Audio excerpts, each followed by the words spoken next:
Hi, this is Megan Eisenhard, Senior Vice President at LEARFIELD, and this is One-on-One with ADC Partners.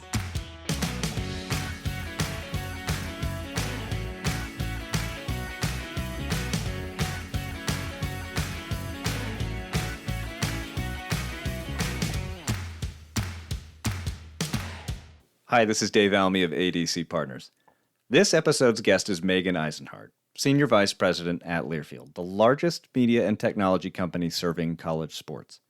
Now, it'll probably be quickly evident that Megan and I have known each other for a long time. We first met when she was working for the Cal Athletic Department. Now, back then, her office was at the bottom of a stairwell in the university's football stadium. Seriously, the glamour of working in sports. But that stairwell is a pretty good metaphor for Megan's unstoppable rise through college sports and beyond. In our conversation, we'll talk about her first steps up that professional stairwell, where they've led, and how she got there. We'll also talk about college sports, what it takes to build great partnerships, and her exciting role with Team Impact, a fantastic organization that pairs kids facing significant medical challenges with college sports teams. But first, about that stairwell. I want to kind of set the stage here a little bit. Sure. Because you and I, we go back. We have history. You know, people, I think, have this idea that working in sports is this really kind of glamorous thing. You know, they see, sitting on the sidelines and, being at the big events and, the World Series rings and all that kind of stuff. When I first met you, I mean, you work in partnership activation at Cal.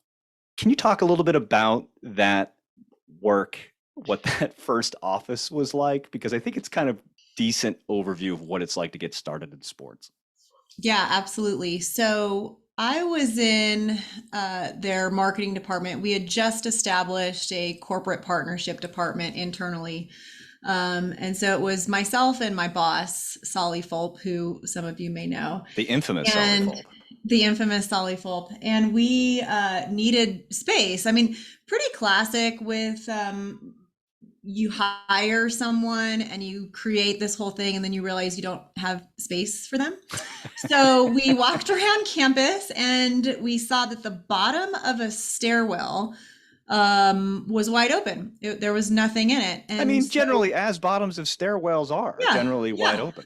It's usually just for ingress and egress, not necessarily for an office. I don't know if the fire marshal knew that we were down there, but we decided to make an office down there. We found 2 desks and 2 chairs, and we bought a huge whiteboard and somehow figured out a way to put phone lines in there. This is back when people had like desk phones. And say that was again our slower office. So everybody can kind of understand the desk phone.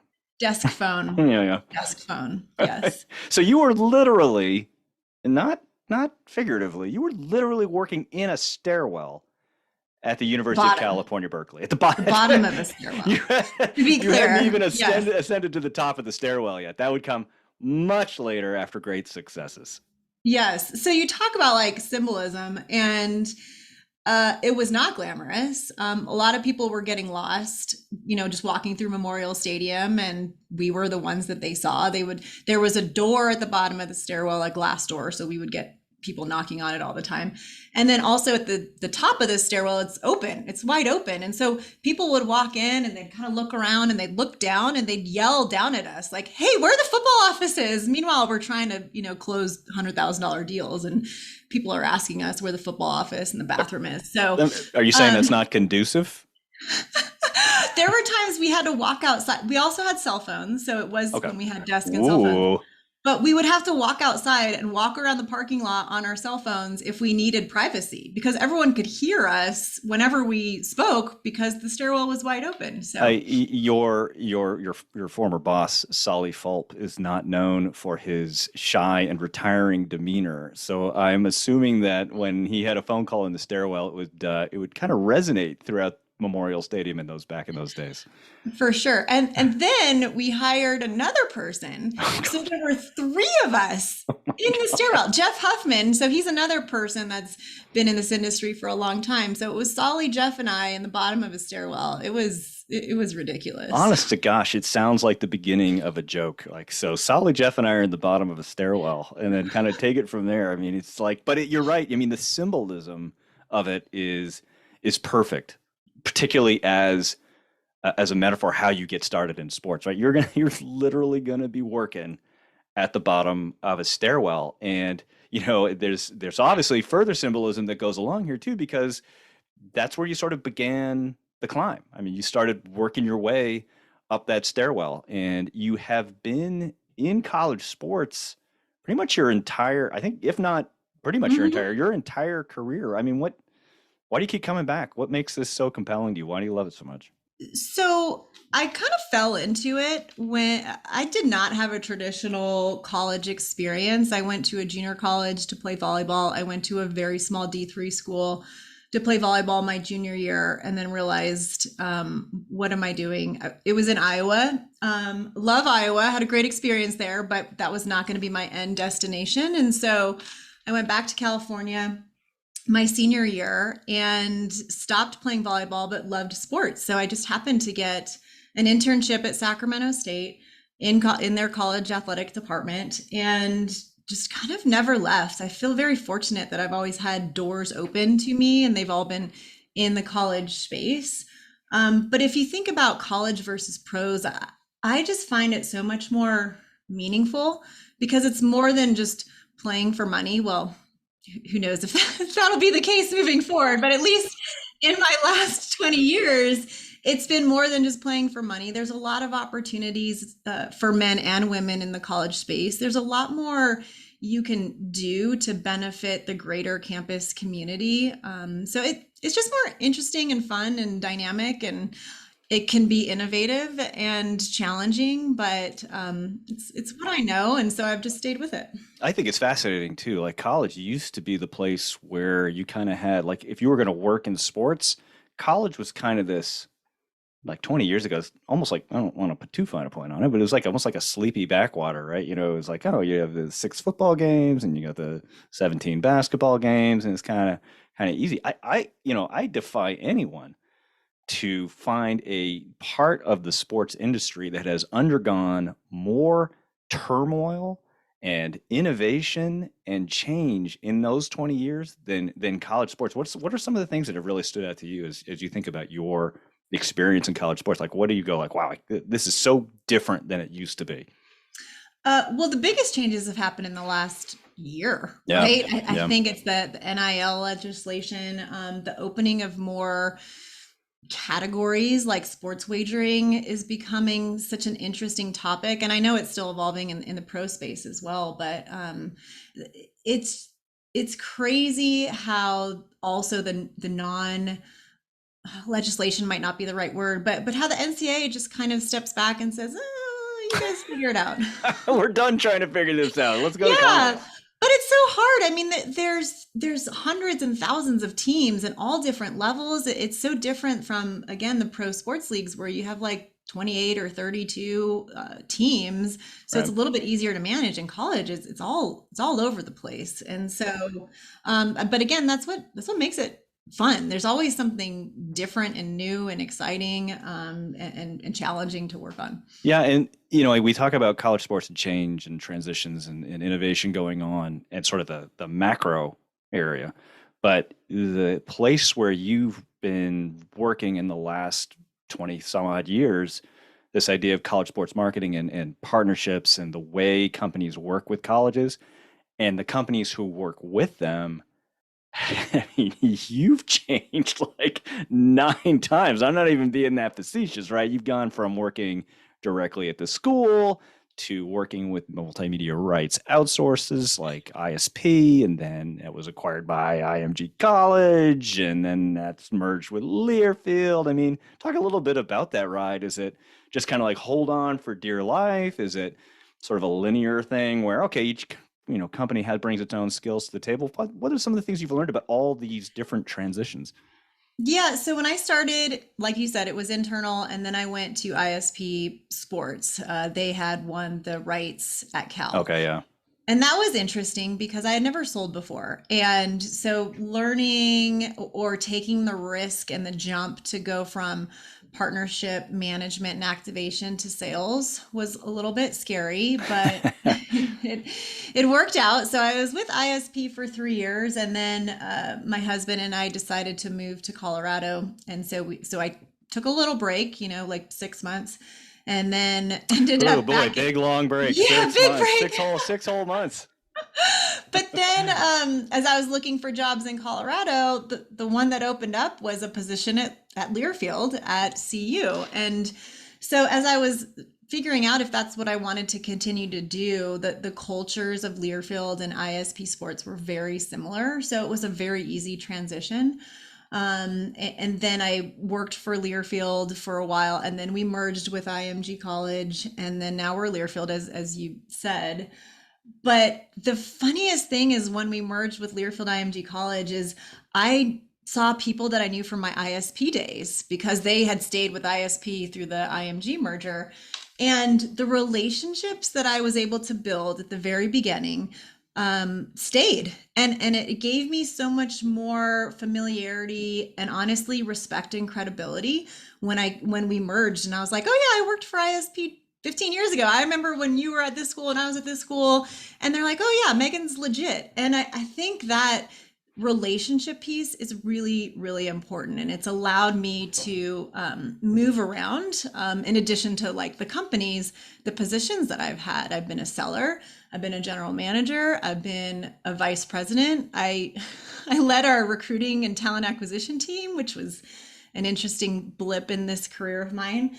And then moved over to Campus Plus. And so the other thing that I realized is with all those different mergers and name changes, I was always open to new opportunities. And I think that's really important when there's a lot of change going on. You can't just be stuck in one role or one way of doing things. You really have to be open to trying new things. And I have, and I think that's allowed me to grow within this company and be the leader that I am because I've had so much different experience. Well, yeah, you bring up I mean, those are such two amazing reference points as you talk about these kinds of things. One, the value of relationships, because we talk about, all the innovation that's going on and the product changes and everything like that. Like none of that stuff really takes root unless the people who are on the ground making those kinds of relationships happen. The relationships are what make those things happen. Your ability to engage with people that you've developed. So like making sure that not only you're creating those relationships, but that you're cultivating them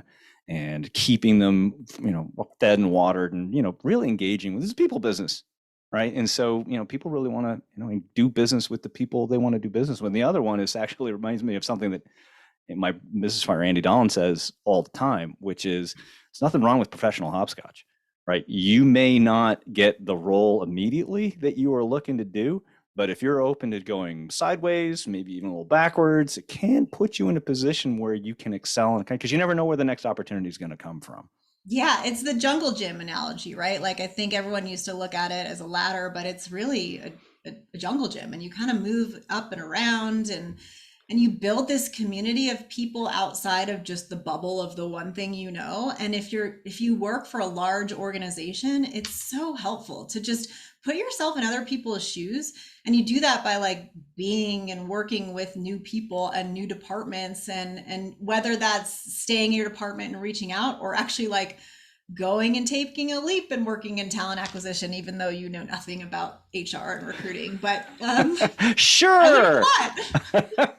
Well, I mean, that kind of, again, I love the jungle gym analogy. Totally going to steal that. So thank you very much. But I mean, that also kind of puts you into the position to one of the things I know is a pretty significant role in what you're doing right now, right? You are managing Learfield's Campus Plus division, right?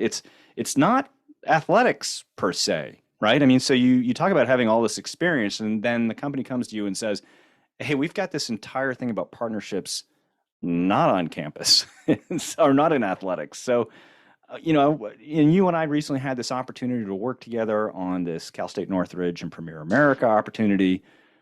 Can you first of all, can you do a quick review of what that partnership is all about, and then talk about like why those kinds of partnerships make so much sense and why it's interesting to you to manage those pieces? Sure. So, as you said, Campus Plus, our division really helps bridge the gap between athletics and campus for our brand partners. A lot of times, companies want to work across campus, but they don't know how, they don't know who to talk to, they don't know what that means. And at the same time, universities also want the revenue and resources from brand partners, but they don't know how to ask. They don't know how to package partnership assets together. They don't know how to activate the right way so that brands can be successful when they come on campus. And Learfield's experience in doing this on the athletic side really lends itself to be that bridge. And so the Campus Plus division, that's exactly what we do. We figure out which schools are open to doing corporate partnerships. We talk to brands that want to do more than just athletics.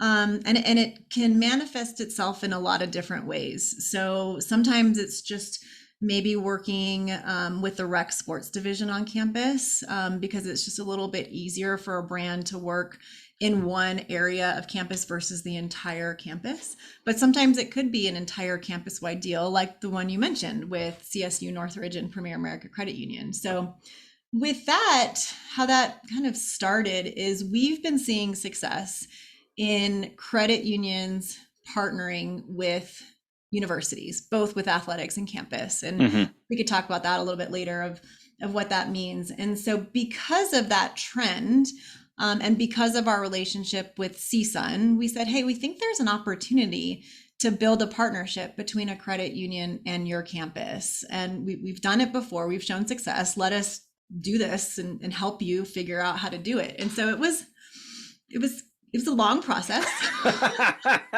Yeah, that's called being very kind. Yes, and part of it was because of COVID. We started these conversations, and Right. then COVID hit, and so they're long to begin with, but then to throw COVID in it, it made it even longer. But we worked on behalf of the school. We talked to multiple credit unions and said, hey, there's this opportunity for you to be an official credit union partner of this 40,000 student campus in the heart of Southern California. Like, you get to reach students, faculty, and staff in a way that is different from your competitors, and you can really build relationships with these constituents in a meaningful way. You would be dumb not to do it.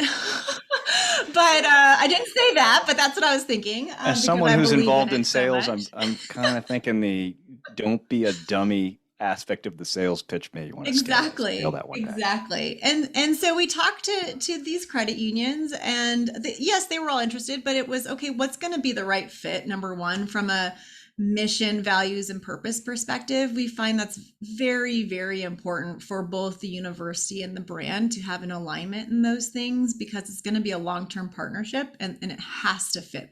So number one, it's finding that right match. Number two, it's finding the credit union that wants to give the right resources to the school. And yes, some of that is dollars for sure, but it's also internships and scholarships and financial literacy programs and other things that they can bring to these students, faculty, and staff to add value from the university's perspective. So just kind of managed that process, worked with the university, worked with the credit unions, again, found the one that was the right fit, and put a deal together with your help, of course, and a lot of other people. I mean, this is not something that one person can do alone. No. I mean, this is a group project for sure. And I think that goes into the idea of, you know, these take time. I mean, not only do you have to bring, I mean, there's the idea that you're talking to a credit union who may or may not have any experience in doing relationships of this kind. The other thing is there's not a lot of campuses out there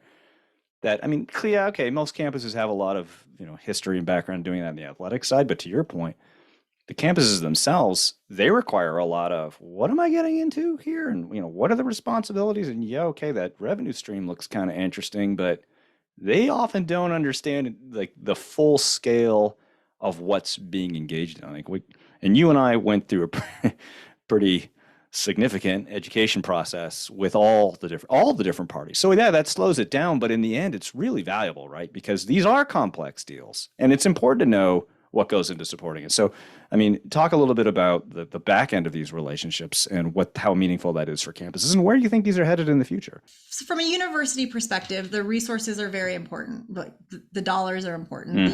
The other things that they can bring to students, faculty, and staff are very important. And then for the brand, I mean, so one thing we've talked about in the credit union industry is a lot of times credit unions start and they have an acronym. So it's so and so credit union CU. So it's like AMCU, UWCU. And so number one, from a branding perspective, a lot of times these credit unions, like people don't even know what the acronyms mean. Number two is that, yeah. And number two, a lot of people don't even know about credit unions as an industry. Yeah. And I've gotten to know them quite well over the past few years, but it's amazing that just people in general don't know the difference between a credit union and a bank. They don't understand that a credit union can give them almost anything that a bank can. And so for the credit union, this provides such a great opportunity to tell their story, and to tell their story to a new set of students every single year. So if they want to grow their membership, like this is a no-brainer. You're getting access to students every year of the year of the partnership. So I already forgot your question. I get on a rant. No, I mean, I know you're ranting because I mean, it's like, look, University. this is interesting stuff, and I mean, I think you and I both are fascinated by how these very different types of I mean, we're talking a financial services organization and a higher ed organization, but the thing that really interests me and why I think you and I have both found this particular, and I hate the word space, but this particular space interesting, is that for two such divergent types of organizations, their missions can be so intricately aligned, right? You talk about them, I mean, because every credit union is supporting their members, every school is supporting their students, and they want to impact their communities, and they have like guidelines inside their charters that make sure they do those kinds of things. So while they're so different, they are so aligned, and I guess that's one of the reasons why you're so enthusiastic about this particular category. Yeah, you can't see me, but I'm nodding a lot when Dave's talking. I can because, affirm yes, there's lots of nodding. yes.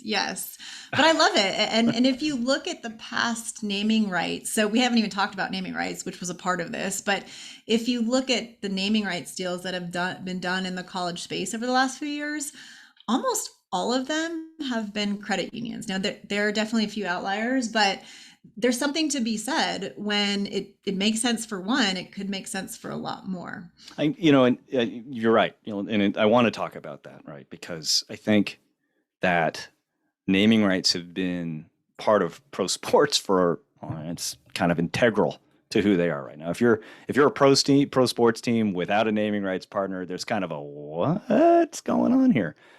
Certainly colleges and universities, it's different. They certainly exist. There's a lot of naming rights deals out there, but they're by far not nearly as developed as they are on the pro level.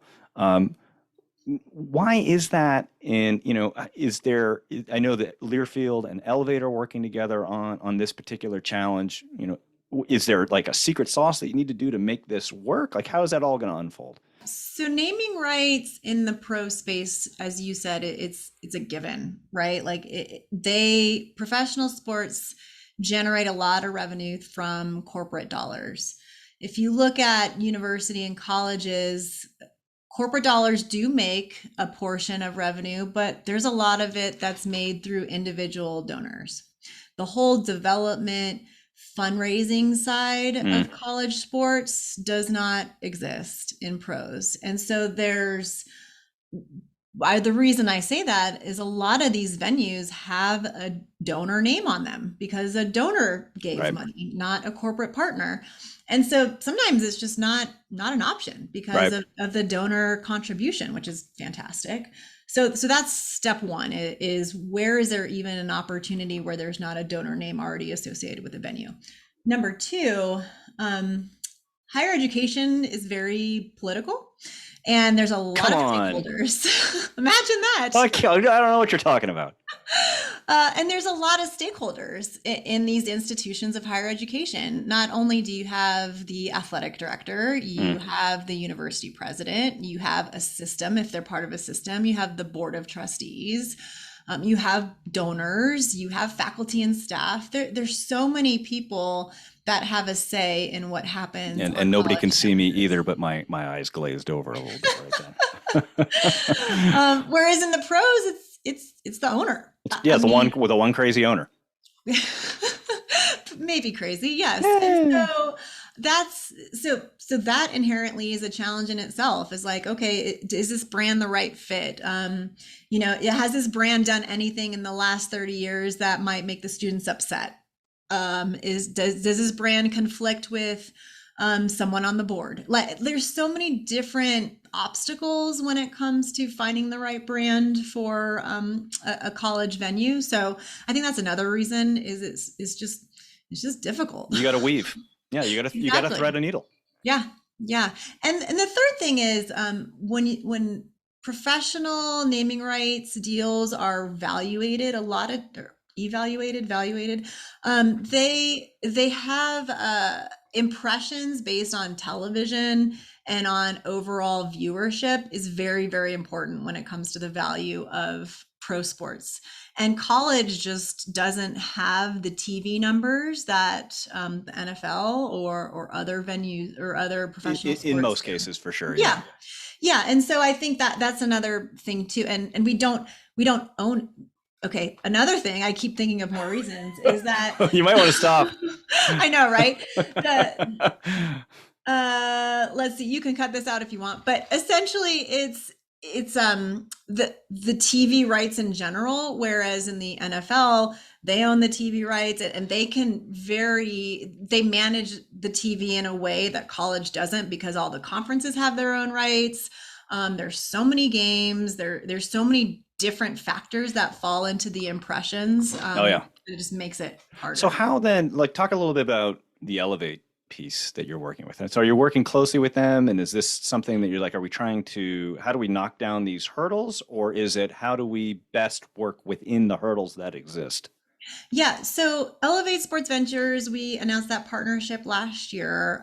They are, if you look collectively at the people on their team, they have done more naming rights deals than anyone. So they are the experts when it comes to naming rights. Now, most of them have been in pros, but their expertise and their knowledge of this space is amazing. And so that's part of the reason why we partnered with them, is that with all of our schools, we have a general manager, and they're in charge of generating revenue through multimedia sponsorships every day. And this is Learfield. This is Learfield. Yeah, yes. Yeah.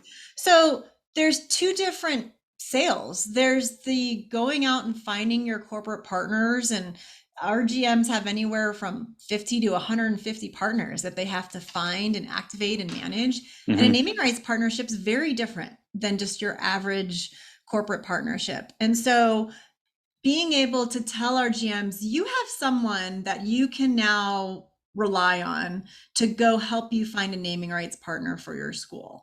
And we think that there's no one that can be better at doing that than the Learfield and Elevate team combined. Yeah, they really bring a complementary set of skill sets together, don't they? Yeah, I totally get it. Now, I want to shift gears a minute here, right? And I want to talk about two organizations that you're connected with, one through work and one that I just know that you've been with in a long time. And I'm going to start with the latter first, because I think women in sports and entertainment has been a focus of yours for a long time. And you talk, at the very beginning of this conversation, we've literally talked about being at the bottom of a stairwell, and the work that you've done to kind of continue to climb and doing. And I want you to talk a little bit about how the role that Wise played in that, and like how there's both you benefit from it potentially at the start, but now you're kind of at the part of your career where you're providing the benefit. Can you talk a little bit about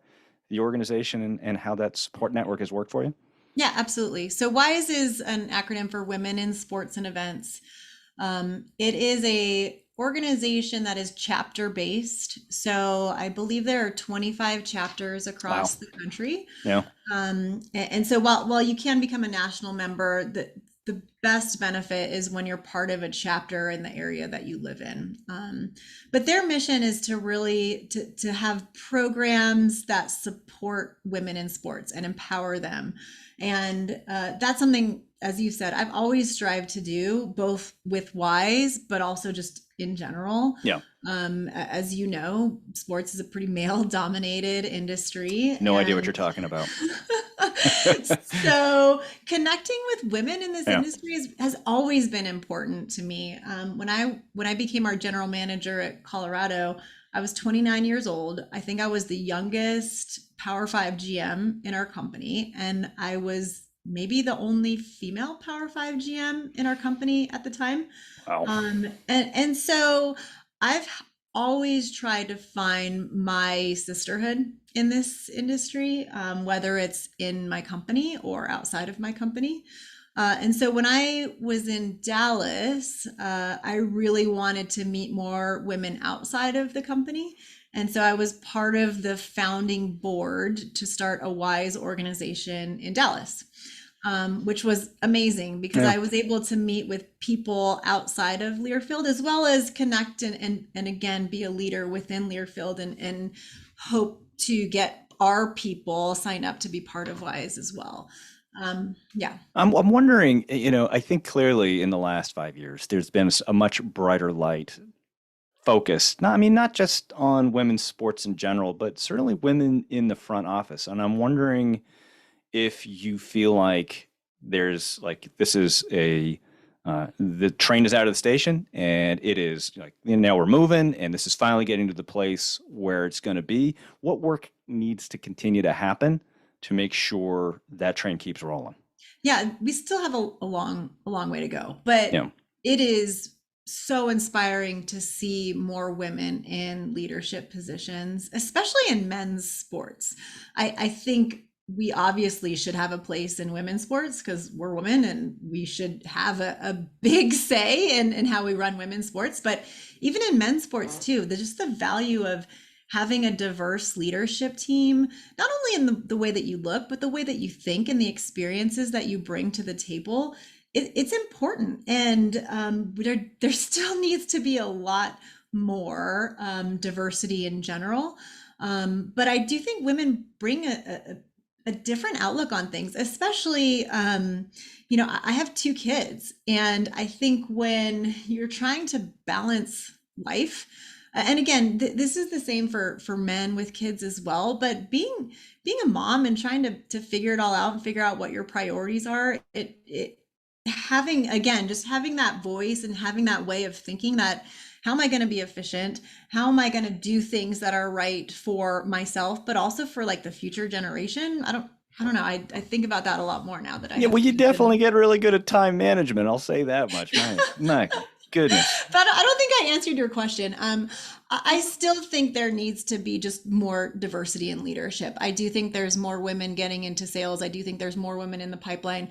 I do think it's the flexibility for all the negative things with COVID. I think opening employers' eyes to the fact that you can have a remote and flexible workforce. I think that's going to be very helpful for people who just want to have a life outside of work. Who are your guide stars on in this particular? Who are the women that you look to in sports? If you're like, she's doing an amazing job. She is she's the path that I want to follow, or she's providing the framework from which we can improve. Yeah, that's a good question, and I wish I had more something for more you to quick cogitate on for the answer. next I time we do know. So internally within our company, Kim Dameron, she is the CEO of Paciolan. this.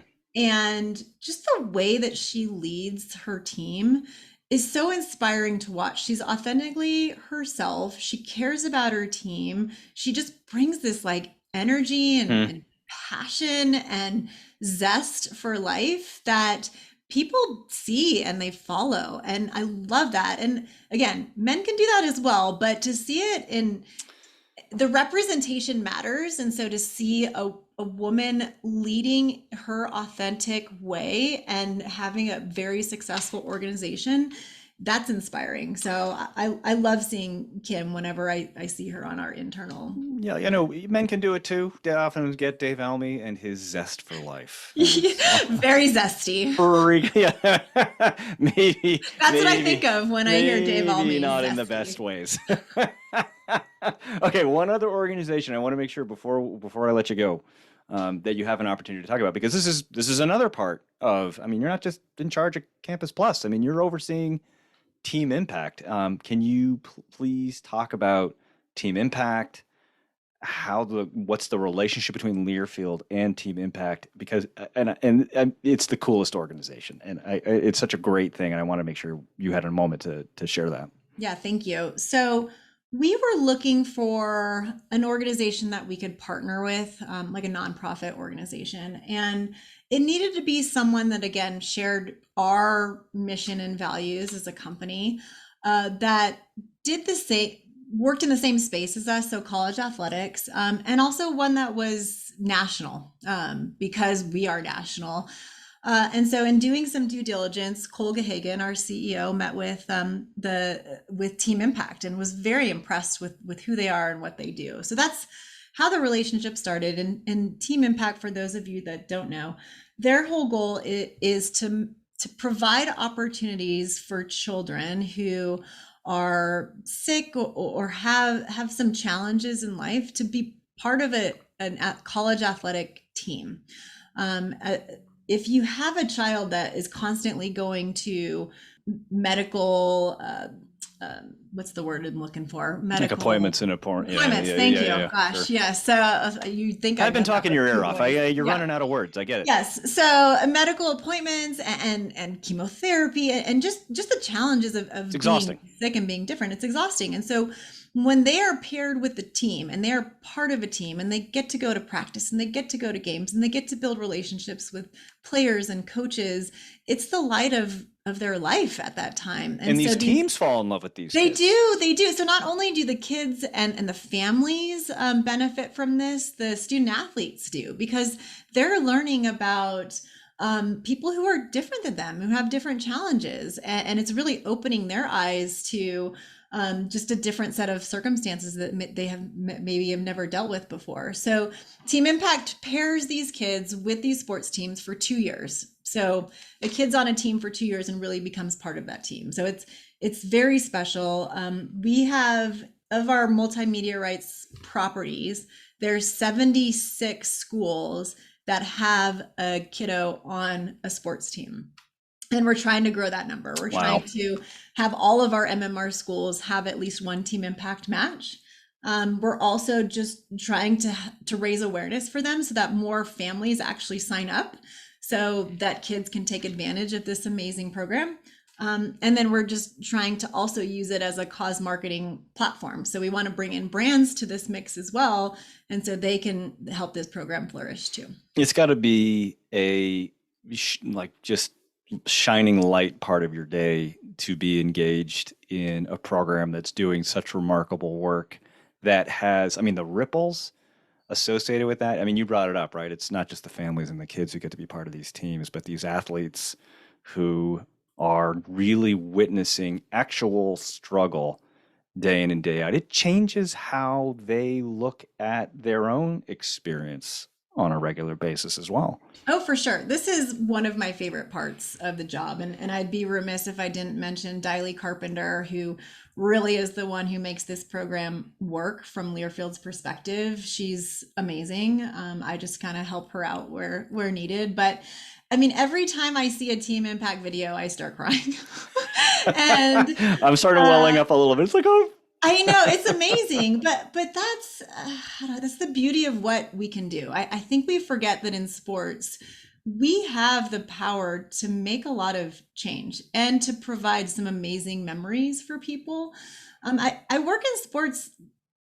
The luster of working in sports is kind of gone for me right now, but it's awesome for my family. It's awesome for my dad, like one of my best memories is bringing my dad to a Cal game. And we still talk about it because I work in sports and he gets to do that. And he loves that his daughter works in sports. And so it's what you can do for other people really inspires me every day. And the whole cause marketing platform and we can help them, raise awareness and generate revenue. And I love that part of sports. That you had Jess Smith on the podcast and what Angel City Football Club is doing with their So sponsorships. awesome.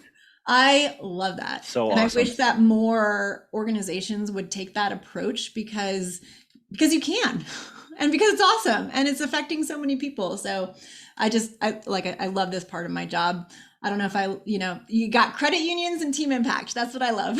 Yeah. Well, and I mean, clearly it's team impact's one of your favorite part of your jobs, but I mean, working with me on credit union and Cal State University deals, that's got to be up there too, right? Oh yeah, it's amazing. Yeah.